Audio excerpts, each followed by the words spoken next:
Session 6. Crystal and Tiara. With a frustrated exclamation, a sigh, and a scream, Gray lifted his brother in arms onto his shoulder. His weight was off-putting, too heavy to be flesh, but much too light to be stone, like he seemed to be made of. His unconscious hulk was dropped on the upstairs mattress, lying on the floor where the mother had laid it out. Lord Smythe, although exhausted, still went through his nightly ritual. He took off his gloves, white deerskin, blood-soaked from the day's encounter. He laid out his writing utensils next to their chestnut quill case. He would sit bolt upright and start to write. His quiet scratching seemed to bring calm to him, Gray thought. He understood that feeling. What he did not understand were the meticulous rewrites, the constant scratching out, rewriting, and starting again. His father's journals and diaries had massive sections, many pages at a time, just crossed out neatly, so that the first words written could still be read. There were some covered over, in the first book where he met Beda. From the rest of the books, which Gray had also nearly memorized, there was nothing there that wasn't open to anyone to read. His father meant something to him. He could not express what, but it was there. Gray wanted to be like Beatrix, be a hero, and respected him as such, and less so as a father, for he was not there for almost all of Gray's upbringing. He took a few seconds to look around. The room was painted in a royal purple, and the slanted roof had many paintings on them. Most, if not all, sunflowers. He looked again in his notes. He needed 5 things. He already had quite a few of them, but not all yet. And that's when it hit him.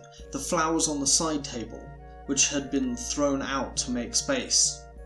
They were gold-crowned tulips, one of the final ingredients that his father had listed as special, secretly in his notes. The night had gotten colder. In a dead sprint, he made his way to the front of the house. He grabbed one of the flowers and ran back inside. It was chilly. In the distance, a song had started, like a chant or a hum. Gray had never heard anything like it.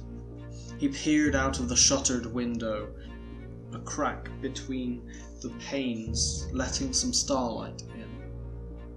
He saw something horrifying, a huge spectral creature, some sort of fish, swam through the ground, swallowing people and sand dragons alike. There were dozens of dragons. Glass dragons swarmed the sky, like a huge flock of birds in migration. Gray did not sleep that night, or the day that followed. When Harpen finally awoke, Gray slept, through the day and its night. When both were awake at the end of the second day, they realized Lord Smythe had not returned from his shopping trip. They bade farewell to the family below, who seemed relieved at their leaving, and ran towards the estate where they had been pointed to go to. It was a building. That's the best it can be described. The most plain, normal house in the town, and so it stood out. All the other houses were decrepit, hunched, dying slum huts. Their wood buckled and soaked, stained in mud and blood. sinking into the soil, grinding against each other. The estate was perfect. White plastered tall house with 2 floors. They were stopped in front of the palace-like structure.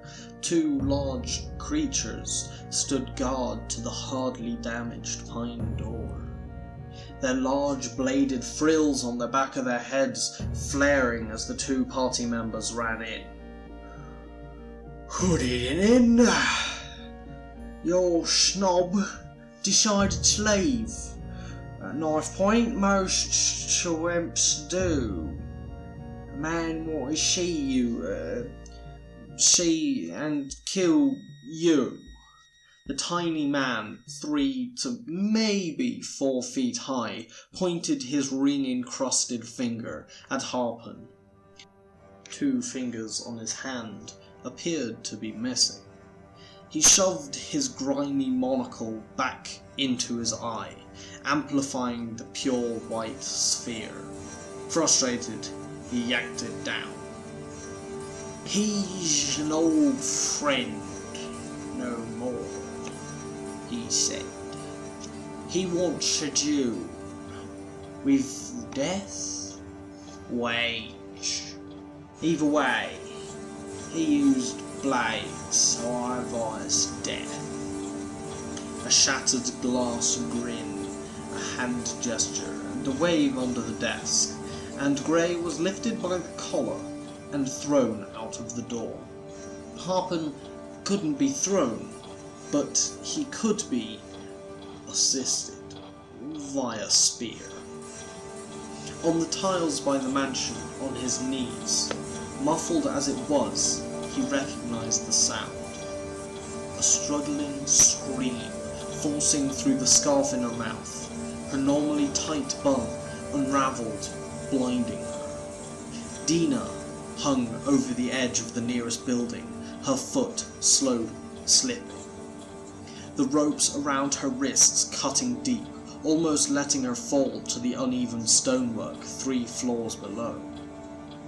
The quiet tinkling of metal, nay, gold, on the tiles beside Grey, snapped his head down from the peril above. An alluring, compelling, enticing, enchanted ring rolled between his fingers. He touched it. "Do not interfere with the fate due for Marken, a murderer for a loved one.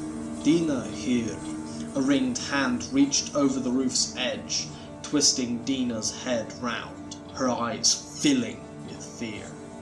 "She should be worth far more to you than that." Grey, hearing this voice in his mind, looked over towards Harpen, a blood-stained pearl trapped under his index finger. His hard crystal exterior did not change, but a thin line and a tear mixing on the bloody pearl.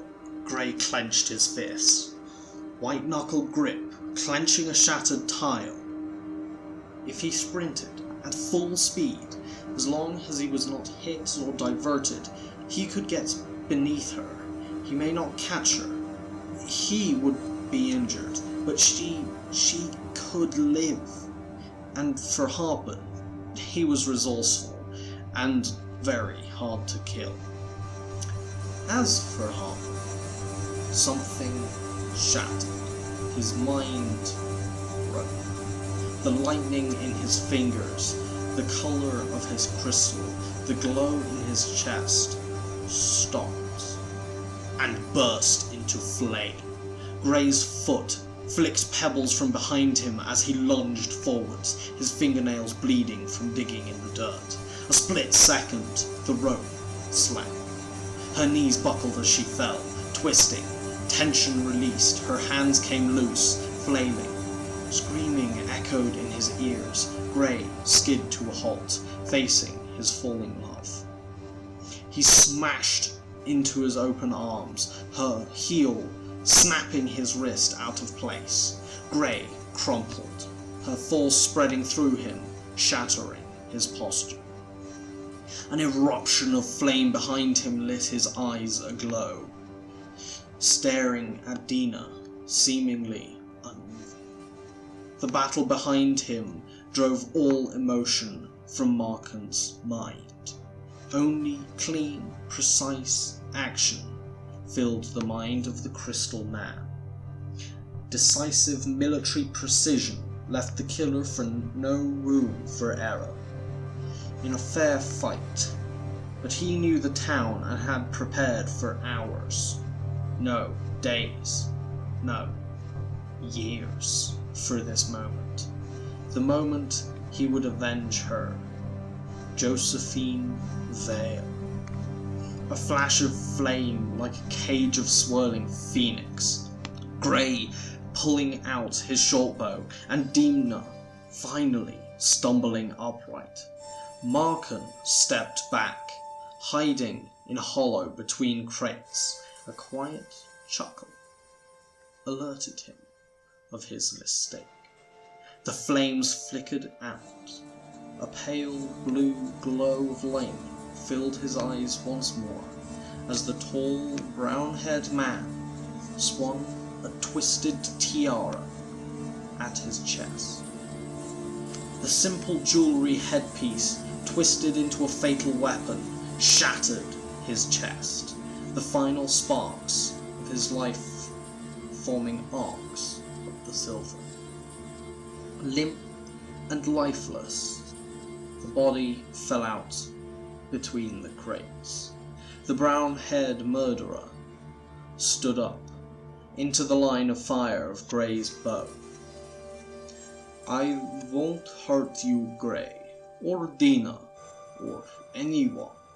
I am finished. I have nothing left to do." And he walked out of the square, towards the exit gate.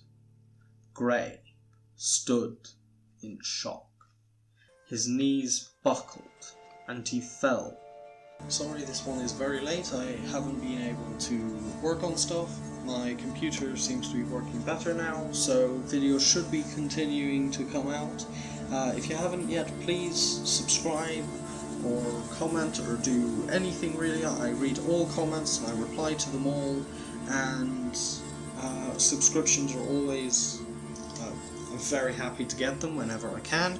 The next video coming out will probably be on either Taco or some other world building